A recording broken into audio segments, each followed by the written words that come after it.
But it just was impossible to happen well in Africa, for a long while. So everybody is praising Nigeria because 3 years ago we were a basket case. So you are leading the traffic, so to speak. Yeah, there are 3 countries. Everybody recognizes 3 countries in Africa that are making progress right now in collective management, and the countries are South Africa, Nigeria, and Kenya. 3 years ago, Nigeria was a basket case in everything that had to do with copyright. Music was free, and you know what that happened? You know what that did? It drove away investment from our country. Nobody wanted to invest because they were not getting their money back. Had a lab, then you have the radio stations, and have everybody using music. How are you battling piracy? How are you battling piracy? My approach, personally, a few years ago, yes, I was a major advocate for dealing with the Alaba situation. But I think the technology has dealt with the Alaba situation on its own. Tell us how. A lot of the music you're going to be hearing listening to in another 1 year, 2 years, won't be CDs anymore. It will be downloaded music.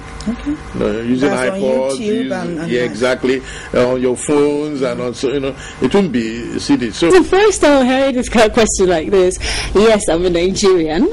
I'm from Lagos State, Badagry local government area, where I call quarters in Badagry, Mobi compound. So go check me out.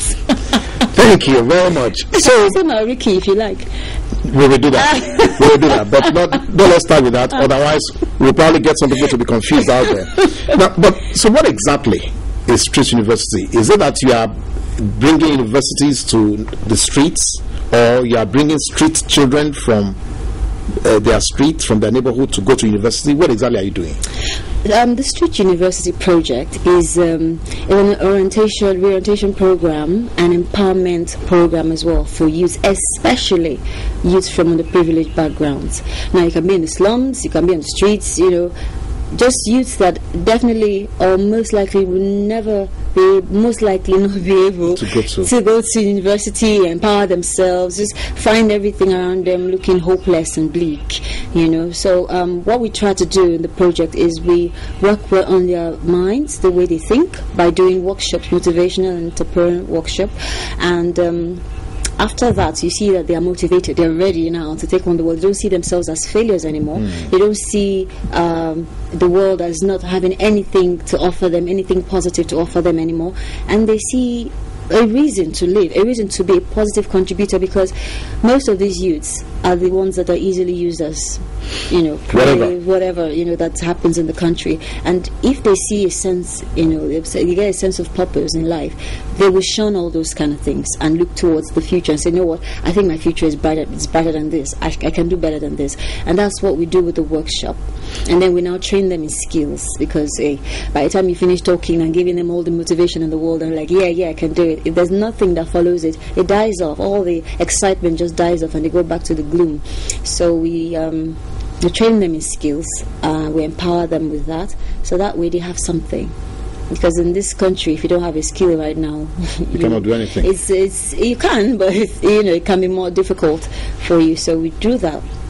It's all free anyways, and by the time they are done, they are ready to either, I have something, either ready to go to university, read and all that, because most of them are brilliant, so it's not like they don't want to go.